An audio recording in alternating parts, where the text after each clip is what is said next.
Friends, আসসালামু আলাইকুম। আমি Siamuddin Ahmed. Welcome to my brand new blog. আমি আছি এখন নাটোর জেলায়। আজকে আমরা যাচ্ছি নাটোরের অদূরে অবস্থিত পুঠিয়া রাজবাড়ি দেখতে। চলুন দেখে আসা যাক পুঠিয়া রাজবাড়ি কেমন। আর পুঠিয়া রাজবাড়ি হচ্ছে নাটোর শহর থেকে 18 কিলোমিটার দূর। চলুন আমরা শুরু করি। Let's go.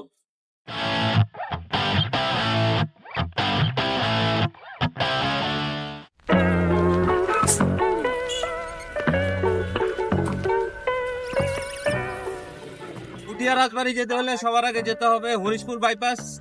সেখান থেকে বাস কিংবা সিএনজিতে করে আমরা সহজে চলে যেতে পারি পুঠিয়া রাজবাড়ি। সো আমরা এখন যাচ্ছি হরিশপুর বাইপাস। আমার সাথে আছে ওয়াসির সামনে, পাশে আছে রাপি, পিডু বলো পিডু, সামনে আছে মোনেম। ওয়াসির পিছনে তাকাও। হ্যালো, আমার তো বড় ভাই। হ্যাঁ,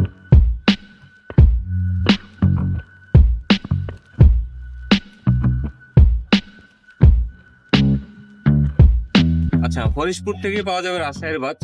রাজশাহীর যে কোনো বাসে চলে যাবো আমরা পুঠিয়া। সো আমরা এখন বাসে উঠে গেছি, এখন বাস ছাড়বে, এখন পুঠিয়ার পথে যাচ্ছে। মধ্যে হাওয়া খানো বলেন। মধ্যে পুকুর হ্যাঁ কারণে হ্যাঁ বাবা আমার তলে যায় হ্যাঁ, মানে হাওয়া খাচ্ছে তাই আমার তলে রাস্তা ওই পুঠিয়া রাজবাড়ির ওখানে মাটির নিচে রাস্তা আছে। আমার তলে রাস্তা আছে আচ্ছা, আর ওখানে দেখার মতো আর কি আছে? পুরোটা দেখতে পারবো না? না। কেন? ওরা দেখতে আমার সময় লাগবে না, একদিন আপনি শেষ করতে পারবেন না। মানে এত বড় জায়গা? হ্যাঁ, আপনি কি একটা রাজধানী বেড়া শেষ করতে হবে একদিন। একদিনে? কিছু দেখতে খালি সাইড ফিরে দেখি চলে যায়। আচ্ছা আচ্ছা, ভেতরে ঢুকতে হবে না, না। তার মানে এত বড় জায়গা একদিনে দেখা যাবে না? দেখাম আপনার খালি বেলা এখানে পুরো বুক দেখে দেখা তো 2 ঘন্টা তো শেষ করা হবে বুঝলেন? মানে ভালো করে দেখতে গেলে একদিনের বেশি সময় লাগবে, তাই তো? হ্যাঁ, ভিতরে চলে আসছি পুঠিয়া বাস স্ট্যান্ড। তো এখান থেকে আমরা এখন একটা ভ্যান ভাড়া করেছি।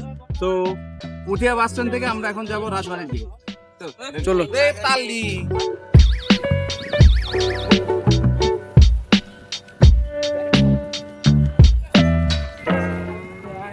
সো আমরা এখন পুঠিয়ার পথে। পুঠিয়া বাস স্ট্যান্ড থেকে নেমে সেখান থেকে আপনাকে নিতে হবে যে কোনো ভ্যানে করে আমরা যাব। তো এখান থেকে আমি যতদূর জানি 1 কিলোমিটার। তো বাস থেকে নামার পর আপনাদের ভ্যান রেন্ট করতে হবে।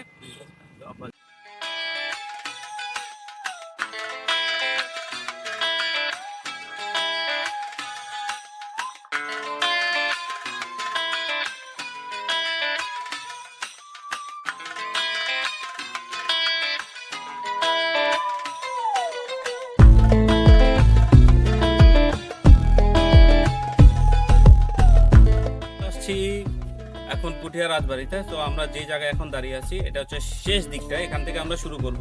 তো এই জায়গাটার নাম হচ্ছে রানীঘাট। শুনেছি এই ঘাট দিয়ে নাকি রানী গোসল করতো। তো চলেন আমরা দেখাই। সো এটা হচ্ছে সেই রানীঘাটের ঘাট। তো এখান দিয়ে আমরা এখন ভিতরে যাব। তো প্রতিদিন অনেক মানুষ এখানে ঘুরতে আসে। এটা অনেক বড় একটা দিঘি। We can see that.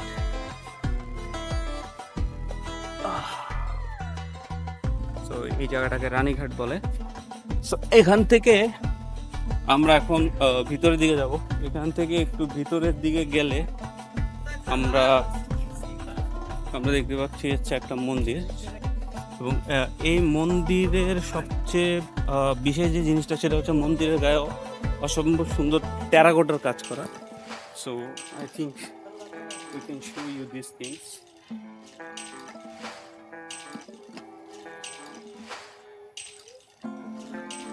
সুন্দর সুন্দর টেরাকোটার কাজ করা। যারা জানেন না তাদের জন্য বলছি, টেরাকোটা মানে হচ্ছে পোড়ামাটির শিল্প।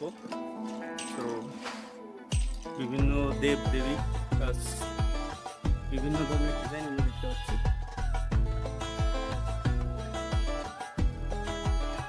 So এটা হচ্ছে আমরা এখন পেছনের দিকে, আমরা সামনের দিকে এখনো যাই নাই। তো এখানে কিছু পুরানো বাড়িঘর আছে। তো আমরা এখন সামনের দিকটা যাব।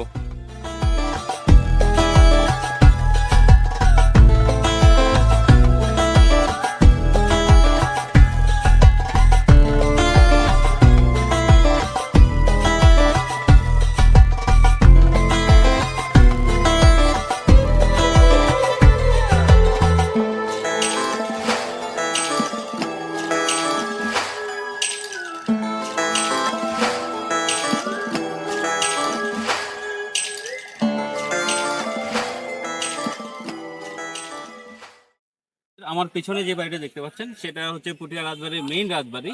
সো আমরা এখানে চলে আসছি, অপূর্ব সুন্দর একটি নিদর্শন, অপূর্ব সুন্দর একটি ভবন। চলুন আমরা ভবনটা দেখি। পুঠিয়া রাজবাড়ি, তো আমার দেখা মতে বাংলাদেশের যে কতগুলো রাজবাড়ি দেখছি তার মধ্যে অন্যতম সুন্দর একটা জায়গা। তো পুঠিয়া রাজবাড়ি বলতে শুধুমাত্র এই পুঠিয়া এই রাজবাড়িটাকে বোঝায় না, এর চারপাশে আরো অনেকগুলা ছড়িয়ে ছিটিয়ে অনেকগুলা মন্দির রয়েছে। সো আর একদিনের মধ্যে আসলে এক জায়গায় সবগুলা না, আশেপাশে ছড়ানো ছিটানো। সো আমরা দেখি রাজবাড়ির কাছে যাওয়া যায় নাকি। একটু আগে বৃষ্টি হয়েছে, চারপাশে অনেক কাদা, কিন্তু আকাশের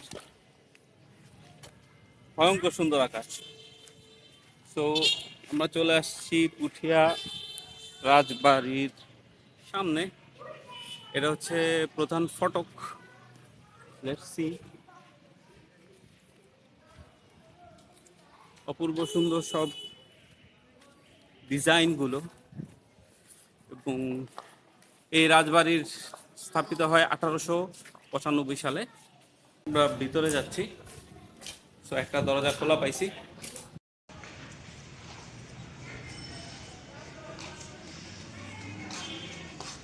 তো আমরা ভিতরে আসলাম।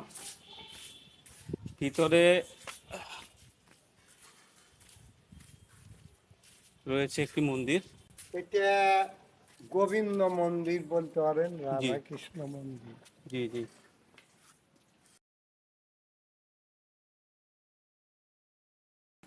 আপনার এই মন্দিরটা দিনাজপুরের যে কান্তজি মন্দির আছে, জি জি। কান্তজি মন্দিরের সঙ্গে ডিজাইন মিল আছে, তবে ওই মন্দিরটা দিনাজপুরের মন্দিরটা হাইট আরো বড়, আর এই মন্দিরটা কিন্তু ছোট আছে। তো এই মন্দিরটা প্রেম নারায়ণ রায় বাহাদুর ওনার স্থাপিত করা মন্দির। এই যে এখানে কিন্তু একটা কাহিনী মিল করা আছে, পুরা মাটির উপরে খুদাই করা আছে। দক্ষিণে 10 মাথা, ইনার নাম রাবণ। উত্তরে তীর ধনুক নিয়ে আছে, ইনার নাম রাম। রামের পায়ের নিচে মাথার উপরে রামের কিন্তু একজন ভক্ত আছে, হনুমান। তার নাম হনুমান। তো রামের স্ত্রীর নাম সীতা দেবী। এই সীতা দেবীকে ওই 10 মাথা রাবণ কিন্তু একদিন অপহরণ করে নিয়ে যান। তো সীতা দেবীকে কেন্দ্র করে রাম এবং রাবণের ইনাদের দুইজন যুদ্ধ হয় আপনার শ্রীলঙ্কায়। এটা কিন্তু রামায়ণের একটা কাহিনী। এখন আগেরটা আপনার মধ্যে আছে সুভদ্রা বোন, দুই পাশে আছে বলরাম জগন্নাথ, এনারা দুইজন ভাই। এটা হচ্ছে মধ্যে একটা সুভদ্রা, দুই পাশে বলরাম জগন্নাথ, এক বোন দুই ভাই।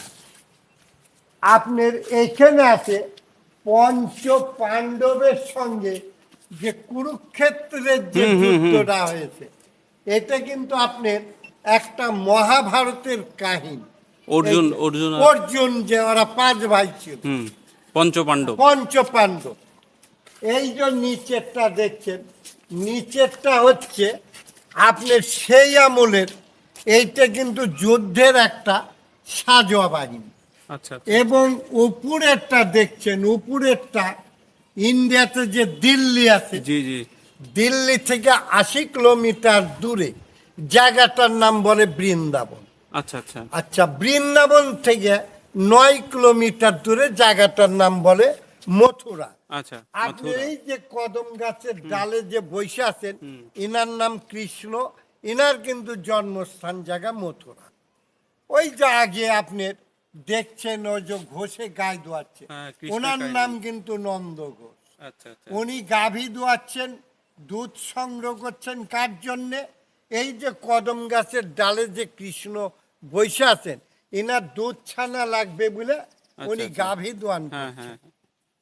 তার ওই পাশে ওই যে পাত্রর ভিতরে আছে ওই যে মাখন বানানো, হ্যাঁ, এই যে দুইজনে মোহন দিয়ে টানতিছে, ঘোলের থেকে কিন্তু আর একটা দ্রব্য হয়, কেউ মাখন বলে, কেউ ননি বলে। আচ্ছা আচ্ছা। তো কৃষ্ণ ননি মাখন ভালোবাসেন, ওই যে পাশে যা বৈশা আছেন ননি সেবা করার জন্য, তার ওই পাশে যে কৃষ্ণের কিন্তু একটা মামা আছে, তার নাম কিন্তু কংস।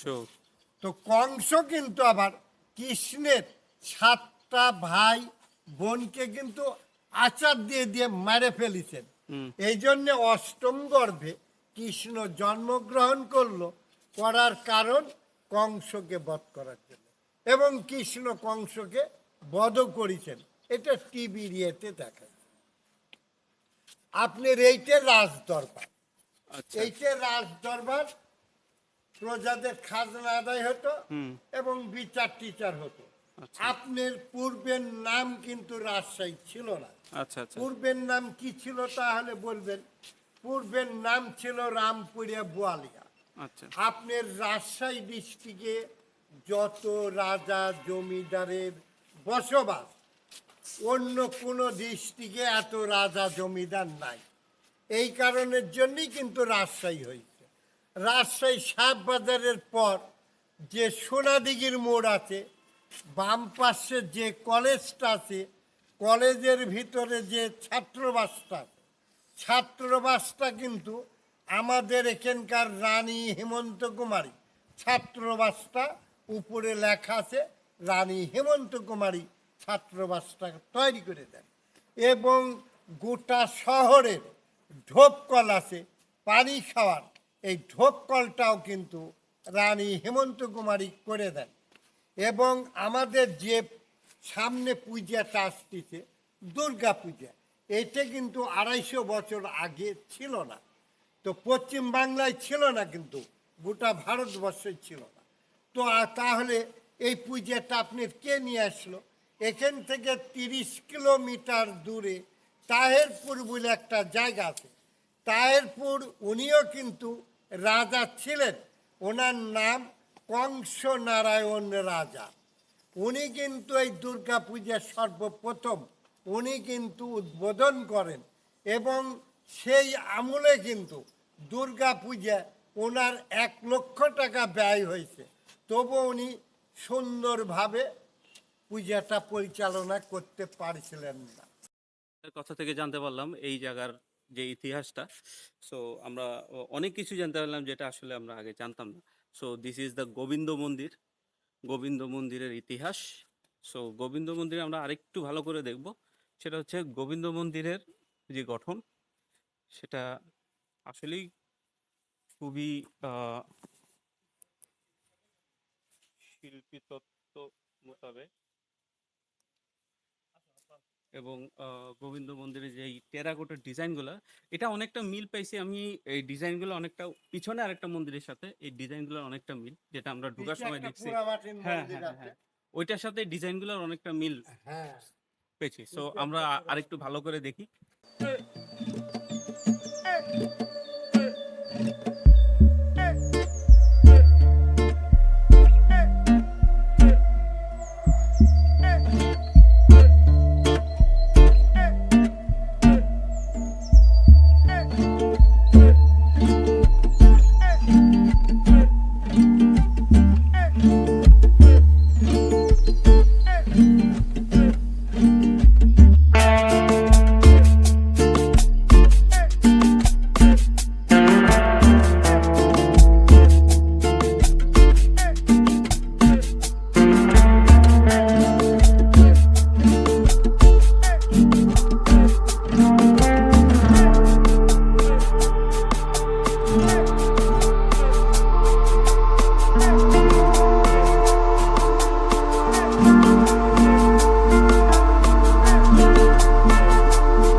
বন্ধুরা, এই হচ্ছে সেই বিখ্যাত পুঠিয়ার সেই বিখ্যাত শিব মন্দির।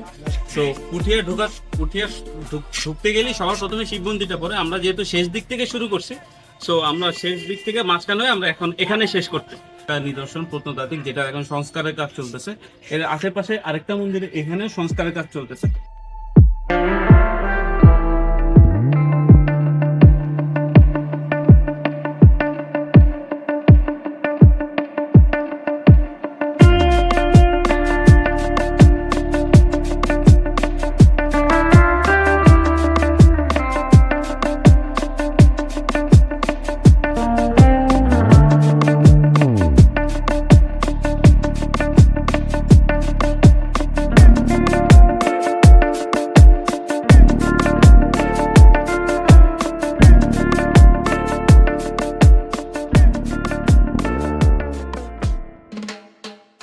এই হলো আমাদের পুঠিয়া রাজবাড়ি।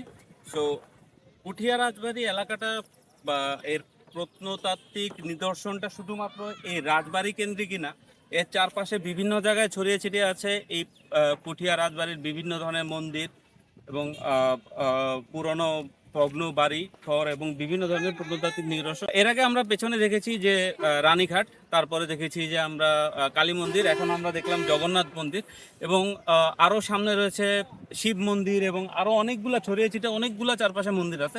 অনন্য সুন্দর প্রত্নতাত্ত্বিক নিদর্শনে ভরপুর এই পুঠিয়া নগরী। সো আমি আশা করব যে সঠিকভাবে সংস্কারের মাধ্যমে এই প্রত্নতাত্ত্বিক নগরী গড়ে উঠতে পারে বাংলাদেশের অন্যতম একটি ট্যুরিস্ট স্পট বা পর্যটক আকর্ষণের একটি অন্যতম জায়গা। সো এই ব্লগটা যদি আপনাদের ভালো লেগে থাকে, please like, comment, share, subscribe এবং আশা করি দেখা হবে অন্য কোনো ব্লগে, নেক্সট কোনো ব্লগে, নতুন কোনো জায়গায়। বন্ধুরা, এটা হচ্ছে আমার আজকের এই ট্যুরের অভিযাত্রী দল, স্বপ্নিল, রাফি, মোনেম, ওয়াসি। সো সবার সাথে একসাথে বিদায় নিচ্ছি পুঠিয়া থেকে। मुझे चाहिए ही चाहिए तो लाइक मारो, और अगर तुम लोग नए हो तो सब्सक्राइब करो। वो जो लाल वाला बटन है उस पर फूट फेंक के मारो या फिर मोमबत्ती, मुझे नहीं पता, बस क्लिक हो जाना चाहिए।